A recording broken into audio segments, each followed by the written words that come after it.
Selon Matthieu, chapitre 25, du 1er au 13e verset. Matthieu chapitre 25, du 1er au 13e. Nous lisons. Alors le royaume des cieux sera semblable à des vierges qui, ayant pris leur lampe, allèrent à la rencontre de l'époux. 5 d'entre elles étaient folles et 5 sages.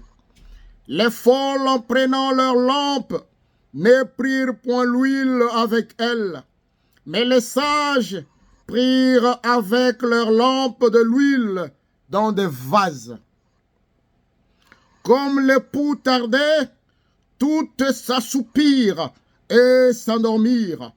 Au milieu de la nuit, on cria, « Voici l'époux, allez à sa rencontre. » Alors toutes ces vierges se réveillèrent et préparèrent leurs lampes. Les folles dirent aux sages, « Donnez-nous de votre huile, car nos lampes s'éteignent. » Les sages répondirent, « Non, il n'y en aura pas assez pour nous et pour vous. Allez plutôt chez ceux qui en vendent et achetez-en pour vous. » Pendant qu'elles allaient en acheter, l'époux arriva. Celles qui étaient prêtes entrèrent avec lui dans la salle des noces, et la porte fut fermée. Plus tard, les autres vierges vinrent et dirent, « Seigneur, Seigneur, ouvre-nous. » Mais il répondit, « Je vous l'ai dit en vérité, je ne vous connais pas.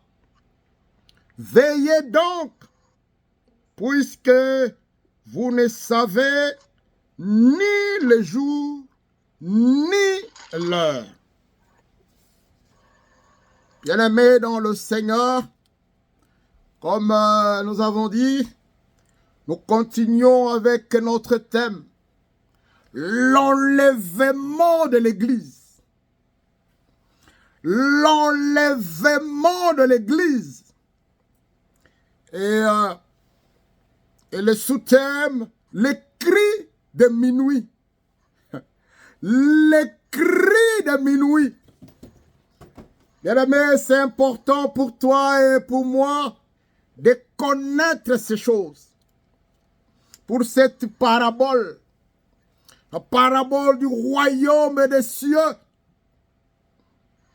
la parabole des 10 vierges qui nous parle sur l'enlèvement de l'Église.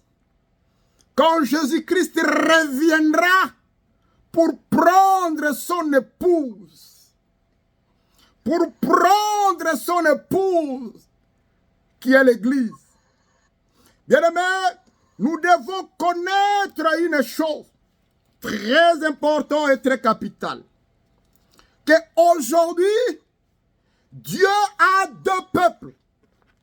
Dieu a 2 peuples. C'est-à-dire le peuple d'Israël et l'Église. Dieu a le peuple d'Israël et Dieu a l'Église.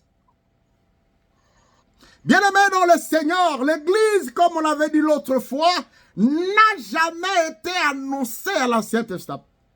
On parlait seulement des enfants d'Israël. Mais quand Jésus est venu, il a inauguré l'Église, parce que c'est lui le fondateur de l'Église. Et aujourd'hui, Dieu a 2 peuples. Il a le peuple d'Israël et il a l'Église. Un autre jour, j'ai entendu quelqu'un dire, « Moi, je suis Israël. » Moi, non, bien aimé, toi, tu es Israël. Si toi, tu es Israël, tu es de quelle tribu? Toi, là, tu es Israël, tu es de quelle tribu? Parce qu'il y en a 12 là-bas. Toi, tu es de quelle tribu? Nous sommes dans l'église, sauvés par le sang de l'agneau, rachetés par Jésus-Christ, parce que c'est lui le créateur, c'est lui le fondateur de l'église. Il a deux peuples maintenant, que toi et moi nous devons connaître. Quand nous parlons de l'enlèvement de l'église, bien aimé, quand nous parlons de la seconde venue, la seconde venue a deux phases. Nous avons deux phases pour la seconde venue. La première phase de la seconde venue s'appelle l'enlèvement de l'église. Ça, c'est la première phase. Et dans cette première phase, Jésus-Christ reviendra. Il reviendra prendre son église. Et quand il reviendra prendre son église, il sera dans les airs. Tout le monde ne le verra pas. Il sera dans les airs. C'est l'épouse qui quittera là où il est. Je vous avais parlé du mariage d'Isaac, de Rebecca. Où Rebecca devrait quitter pour rencontrer Isaac. Où nous allons quitter, où l'épouse va quitter pour le rencontrer dans les airs. Ça, c'est la première phase. Et dans la deuxième phase de la seconde venue, la Bible dit, si vous lisez Apocalypse chapitre 1, verset 7, tout œil le verra. Tout œil le verra. Non seulement que tout œil le verra, mais la Bible dit, toutes les tribus de la terre se lamenteront. Ça ne sera pas le temps de la joie. Ils se lamenteront parce qu'il reviendra pour combattre. Et la guerre que vous entendez parler de l'Armageddon, la bataille d'Armageddon, c'est lui qui reviendra mettre fin à cette bataille, à cette guerre, qui sera féroce, la bataille d'Armageddon. Et là, il reviendra pour la deuxième phase de la seconde venue et il mettra fin. Et pendant ce temps, l'église n'existera plus. L'église, pendant ce temps, n'existera plus quand il reviendra. Et nous serons toujours avec le Seigneur, dans le Seigneur, tentés de vivre en paix, parce que nous ne ferons plus partie de ce monde. Voilà ce que l'église doit comprendre. Ce que nous devons comprendre, que toi et moi, nous devons faire un effort d'aller pendant ce temps-là. Quand il reviendra, il sera dans les airs. Il faudra que toi maintenant, tu quittes pour aller le rencontrer dans les airs. C'est ce qu'on appelle l'enlèvement. Mais si tu manques ce temps, tu seras disposé à tout ce qui viendra avec le temps, tout ce qui va passer dans le monde. Le marque de la baie, de tout et tout. Mais quand nous partons, quand il reviendra, parce que nous ne sommes pas exposés à la colère de l'Éternel.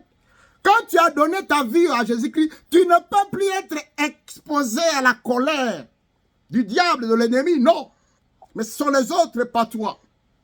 Ce sont des choses que nous devons comprendre. Bien aimé, ici, il s'agit de 10 vierges. On parle de 10 vierges. On ne parle pas de 10 prostituées. On parle de 10 vierges. Les gens qui ont été exposés à l'évangile de Jésus-Christ, les gens qui ont accepté Jésus-Christ, les 10 vierges, ils ne se sont pas prostitués au travers le monde. Ils ont reçu la parole. Et là, on parle de 10 vierges. Pas les uns étaient comme ça. Non, toutes les 10 étaient vierges. Et parmi les 10, vous avez les folles, les 5 folles et les 5 sages. Bien aimé, nous allons comprendre une chose. Dans 2 Corinthiens chapitre 11, verset 2, Paul est en train de dire ceci. Un problème de connexion? Connexion?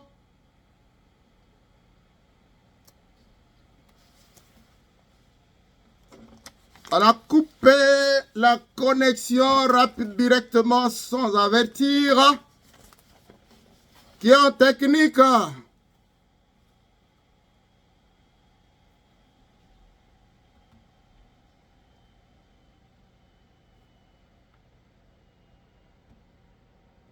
La connexion a un problème. Celle qui tient la connexion, vous pouvez réparer la situation?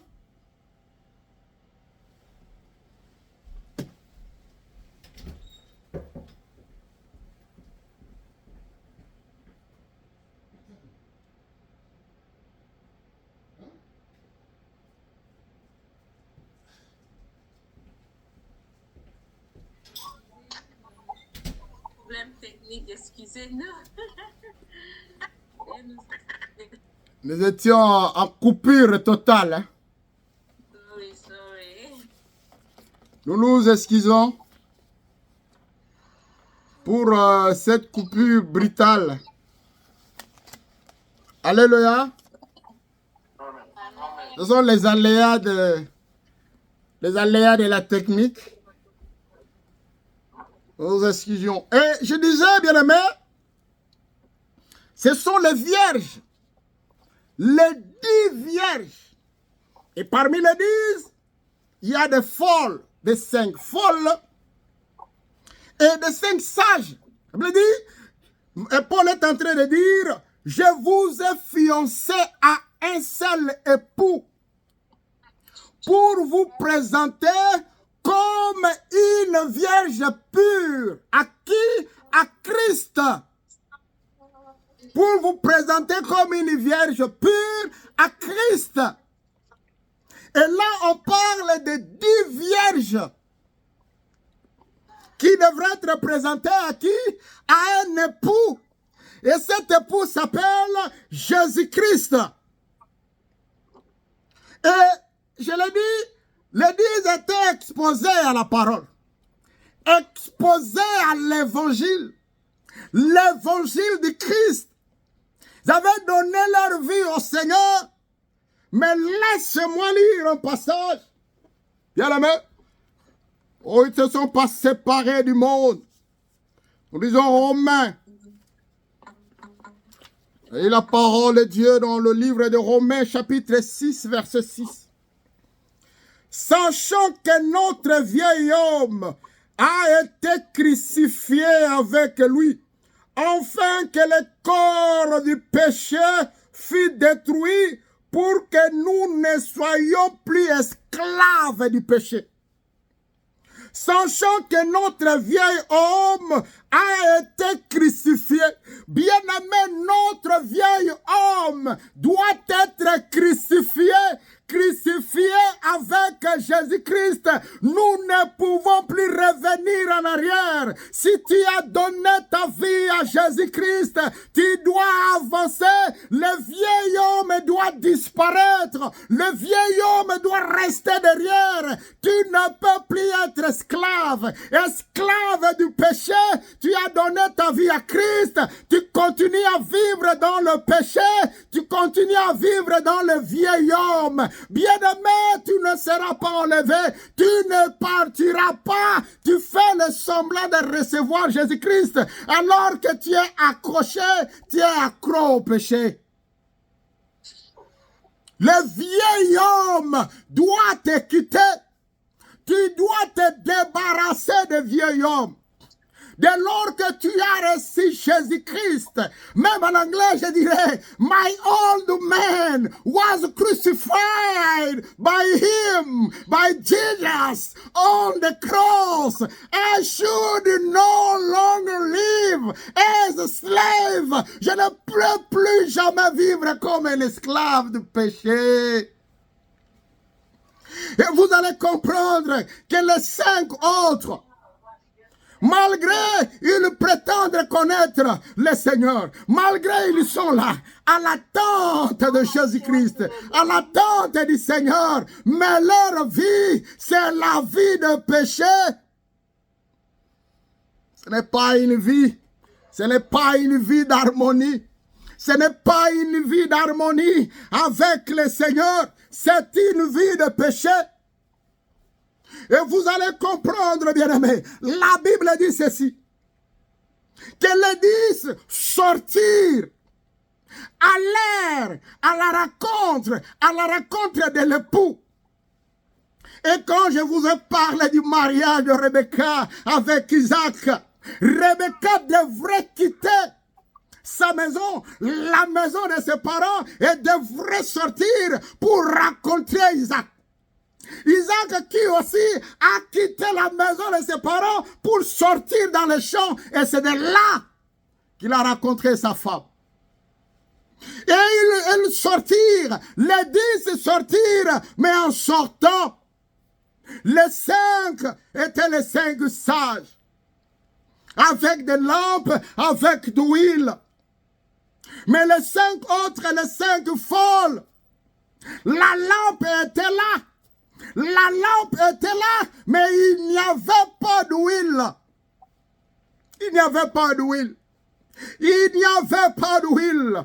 L'huile, c'est la présence du Saint-Esprit. L'huile, c'est la présence de l'onction. L'onction de Dieu, bien-aimé. Un enfant de Dieu, tu dois vivre sous l'onction. Tu dois vivre avec la puissance du Saint-Esprit. Tu ne peux pas vivre sans l'huile, sans le Saint-Esprit, sans la puissance de Jésus-Christ, bien-aimé, sans les œuvres de Jésus-Christ, les œuvres de la repentance qui représentent l'huile. Tu ne peux pas bien vivre, bien-aimé, sans l'huile. Tu n'es rien sans l'huile. Tu ne peux pas être appelé enfant de Dieu. Vous avez les 5 femmes qui étaient sages, parce que non seulement qu'elles avaient des lampes, mais il y avait aussi de l'huile. Il y avait aussi de l'huile. Je ne peux pas vivre sans l'huile. Je ne sais ni l'heure, je ne sais ni le jour. Je dois vivre toujours dans la présence de Dieu, dans la présence de Dieu, dans la présence de mon Créateur, toujours avec de l'huile, les signes de la repentance. Je ne peux pas être loin de Dieu, pas jouer le double jeu, mais être rempli de la puissance de Jésus-Christ, la puissance du Saint-Esprit, être rempli de l'huile. Amen. Mais les 5 autres n'avaient pas de l'huile. Elles n'avaient pas d'huile. Elles sont restées comme ça. Et en plein minuit, bien-aimé, en plein minuit, parce que personne ne connaît ni l'heure ni le jour. En plein minuit, il y a eu un cri. Et pendant ce temps, les gens étaient totalement dans le sommeil. L'endormissement. Quand vous lisez 2 Thessaloniciens chapitre 2 verset 3, c'est le temps que nous sommes. L'apostasie doit venir auparavant, avant l'arrivée du fils de la rébellion qu'on appelle l'Antéchrist. Avant l'Antéchrist, il y a ce qu'on appelle l'apostasie. L'apostasie doit arriver avant. L'apostasie doit arriver auparavant. Pendant ce temps, le temps de la nuit, le temps que nous sommes maintenant, bien-aimés, c'est la nuit. La nuit avancée, où les gens sont en train de dormir. Les gens sont en train de somnoler. Le profond sommeil. Et regardez ce qui se passe au travers le monde pendant ce temps. Le conflit ici, le conflit là-bas. Si vous parlez de la RDC, je ne sais même pas combien ça prendra. Allez en Ukraine, allez en ceci, allez en Gaza, allez en Israël. Des conflits. Ici aux États-Unis, bien aimé, moi je suis et je vis aux États-Unis. Allez à Los Angeles. Alors qu'il y a l'hiver ici, là où je suis, je ne peux même pas sortir à cause de l'hiver. Des neiges partout. Mais toujours ici aux États-Unis, dans un autre état, il y a l'incendie qu'on n'arrive pas à éteindre. Comment peut-on expliquer ça? Comment peut-on expliquer? Les gens sont en train de mourir, des incendies là-bas. Les maisons sont parties, les appartements sont partis, des maisons de 100 millions de dollars, de 150 millions de dollars sont partis. Alors que moi, je suis aux États-Unis, je ne peux pas sortir à cause de la neige. Le monde que nous sommes.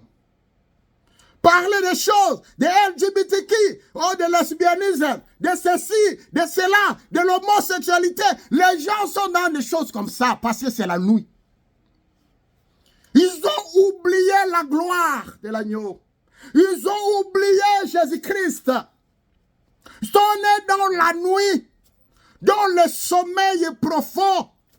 L'évangile oublié, qui va aller à l'église. J'ai vu aux États-Unis, bien aimés, les gens préfèrent le travail que l'église. Si on présente des choses, il y a travail ce jour, il y a ce... Oh! Tu n'auras personne. Même si tu dis bien aimé, trouvons le temps dans le Seigneur. Ah, Papa Po, Papa Po s'y exagère avec son Dieu. Le temps de la nuit. Le temps de la nuit. Et nous ne savons pas ce qui est devant. Le temps de la nuit, les gens dorment. Il faut de n'importe quoi. Aujourd'hui, là, il y a un président, le président Trump qui vient. Oh, il a mis 500 milliards de dollars pour l'intelligence artificielle. AI. 500 milliards. Et vous savez, ça va nous amener où? Donc, tu peux rester chez toi, tu pars dans un magasin pour acheter une femme. Tu pars dans un magasin, tu achètes, oh, ça c'est ma femme. Tu rentres avec, tu fais tout ce que tu veux faire avec. Ou la femme peut sortir, bon, je vais acheter mon mari. On trouve quelqu'un là-bas, il la met, il fait avec. Donc le monde, je ne sais comment expliquer le temps que nous sommes. Et nous sommes dans ce temps-là, les gens vont beaucoup développer des robots ou même le travail en Occident. Vous verrez, il y aura des temps où les gens pourront même quitter l'Occident pour entrer dans leur pays. Parce que par exemple, aux États-Unis, le travail, ce n'est pas l'État qui donne, ce sont les privés qui donnent. L'État est en train seulement d'aider les privés pour que les privés... Maintenant, quand les privés là mettent des robots partout, à l'hôpital partout, vous allez travailler où? Voilà ce qui est devant nous. Nous sommes dans la nuit. Et pendant cette nuit, il y avait toujours des 5 femmes qui gardaient encore de l'huile dans leurs lampes. Alléluia, alléluia, alléluia. Pendant ce temps où les uns refusent de prier, il y a toujours un groupe de gens connectés pour écouter la parole, la parole, la parole. Pendant ce temps, il y a toujours un groupe qui se dirige vers le temple du Très-Haut pour attendre l'évangile du Très-Haut. L'évangile de Jésus-Christ. Et alors, en ce temps-là, bien aimé, il y a eu un cri. L'époux arrive. L'époux arrive. L'époux est là. L'époux est venu. Allez à son rencontre. L'époux est devant. Il y a eu un cri. Je compare ce cri toujours à la sonnette qui sonnera. Ce jour-là, il y aura un cri, il y aura des trompettes, il y aura un sifflet. Et là, la nuit, l'époux arrive. L'époux est devant. Applaudis, les femmes se sont réveillées. Les unes avec des lampes. Et non seulement la lampe et l'huile, ils étaient contents. Alléluia, content pour être enlevé, content pour partir, content pour être là avec le Seigneur quand il reviendra, les jours de la grâce, les jours de l'onction, les jours de la célébration, les jours de la louange. Alléluia, alléluia. Bien aimé, un jour l'Éternel m'a parlé de ça. Le jour de l'enlèvement, j'ai dit, oh, c'est un jour il ne faut pas manquer. Hein. Ça sera un jour formidable. Mais les 5 folles, pendant ce temps-là, qu'il y a un cri, ils sont venus, donnez-nous un peu d'huile, donnez-nous un peu d'huile. Nous n'avons pas d'huile. Allez chercher. Bien-aimé, le jour de l'enlèvement, les églises seront fermées. La Bible ne sera plus là. La Bible sera disparue. La parole de Dieu n'existera plus. Quand ils sont sortis pour chercher les hommes de Dieu, pour chercher l'évangile a disparu parce que le pouls est arrivé.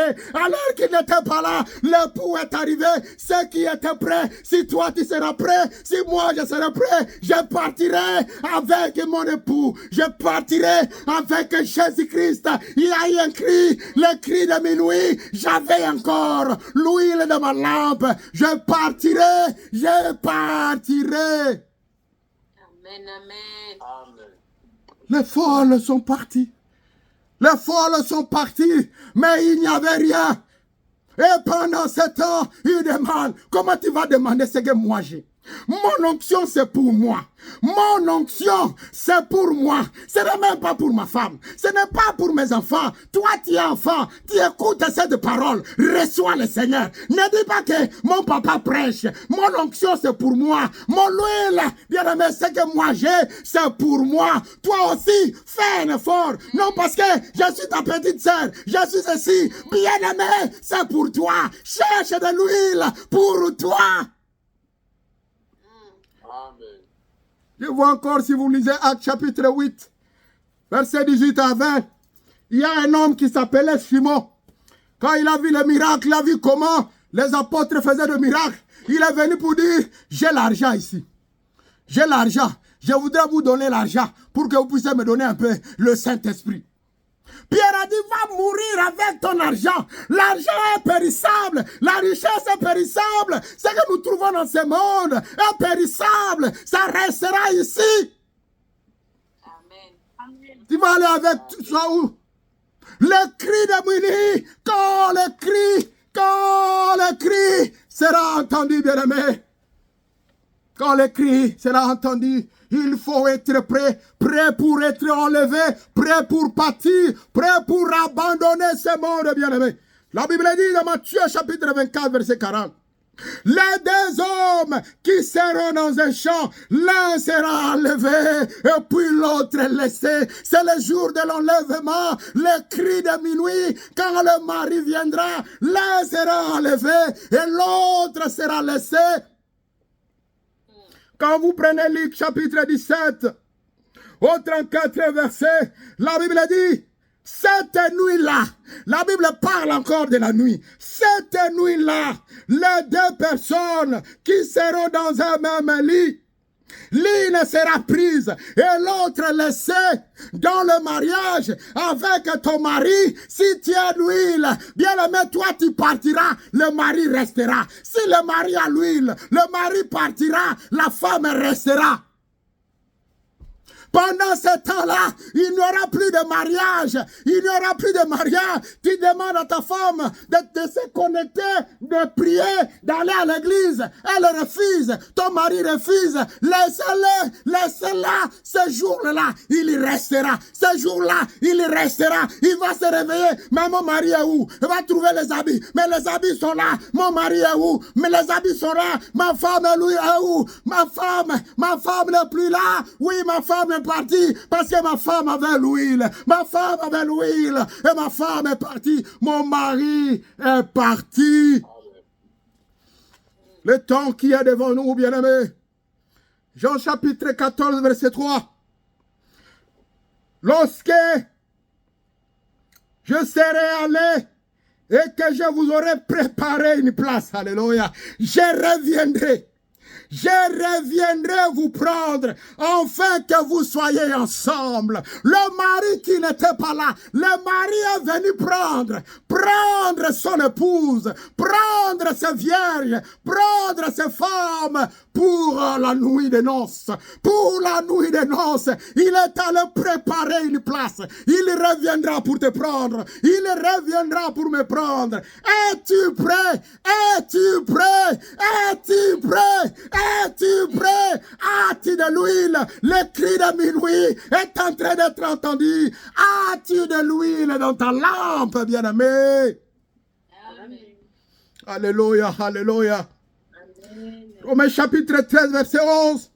Cela importe d'autant plus que vous savez en quel temps nous sommes? Connais-tu le temps que nous sommes? C'est le temps de se réveiller. Le temps de se réveiller. Tout ce que tu attends de gauche à droite, réveille-toi.